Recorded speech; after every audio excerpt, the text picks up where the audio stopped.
Hey everybody, welcome back to this new demo. This is a demo of a painting called Rocky Mountain Meadow, and here you're seeing me start in on just kind of sketching in the major elements of this painting with just some very thin down oil paint.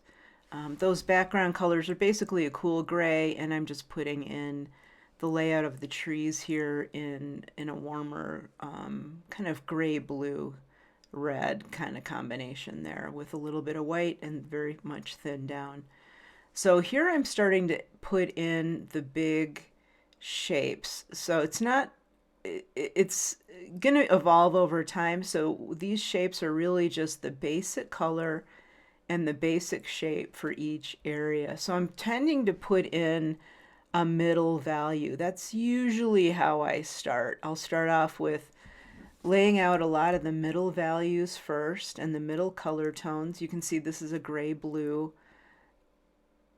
And sorry about this, I've got my hand in the way, but I'm putting in some of the darker colors here in the trees. And that's really the only place that I'm going to lay in some darks right away. Is I want to set up the value structure here as early as possible with the trees, because the trees are going to be the darkest parts of this landscape.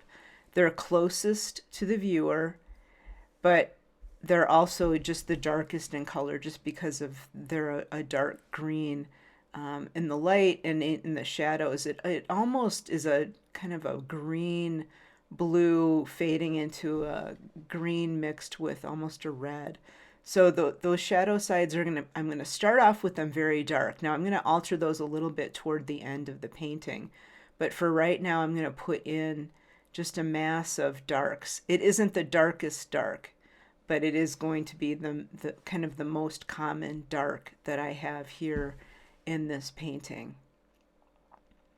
And again, I'm going to do that on the trees on the other side as well, just to get in a sense of the darks here. Now the paint is actually quite thin, not thinned down so much with terps, but thinned down with a little. I'm actually using a little tiny bit of a dryer.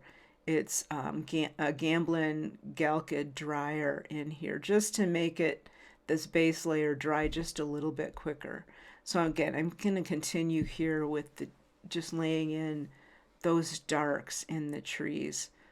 You don't necessarily need to use a dryer or a medium in your oil paint. Just know that, just try not to use too much thinner in the paint, because the thinner will actually cause the oil molecules in the paint to really separate, and it's the oil molecules that bind the pigment to the canvas, or in this case the panel. So you don't want to thin down your paint too much with terps or mineral spirits. You want it to be a little bit more oily, but also stick to the background. You need to stick to the canvas or the panel.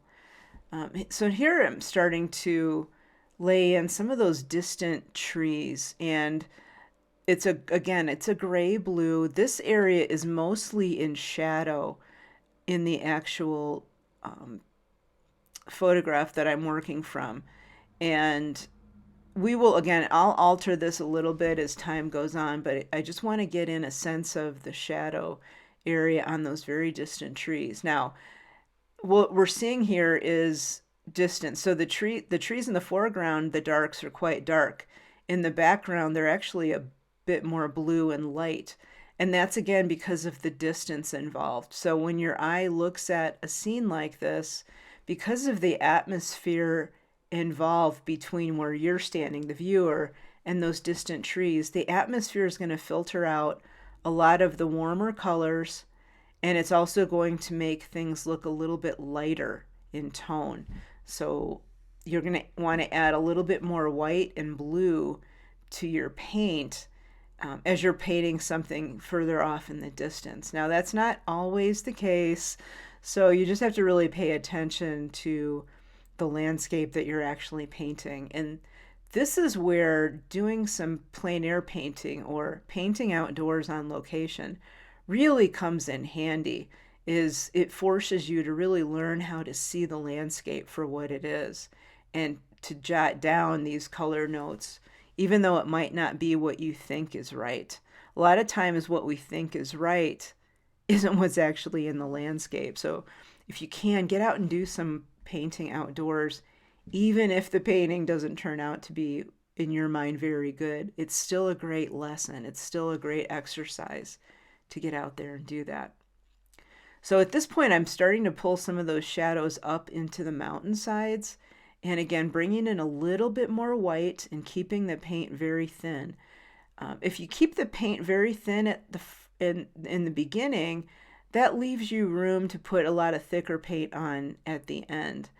The problem that I personally have with going with too much thick, juicy paint right away is I usually end up with a mess on the canvas, and then I end up scraping parts of it off. So I like to keep it thin now.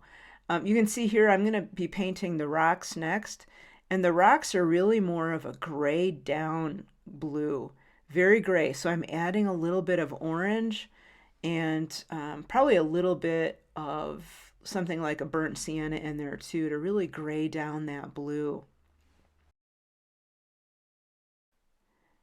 Okay, so let's continue here with the rock area. I will end up lightening up that rock area quite a bit, but again, right now I am just starting to lay in kind of a medium tone so that I have at least something to work with. And I leave the paint relatively thin, not goopy. Uh, that helps it dry quickly overnight, but it also allows me a lot of flexibility in coming in over the top of this wet and wet. So I can come in over the top of this paint even a little bit later in the painting session and not have it turn into muck or goop on my canvas. So again, I'm just pulling down some of that gray here into the rocks that show up a little bit lower on that mountainside. All right, thanks so much for watching the beginning of this painting. The full demo is available to all paid members of my Patreon site. So if you go to Patreon, it's a great place to get tons of great information from me on oil painting for a very low price per month. So I'll put the information for that here, but you can join in on Patreon and get this and much more content from me, demos and podcasts and all kinds of great stuff to get you going on your art career. And if you want to book a workshop, you can contact me, Nancy, at nancyryanstudio.com. And more information is available on my website, nancyryanstudio.com. Thanks so much.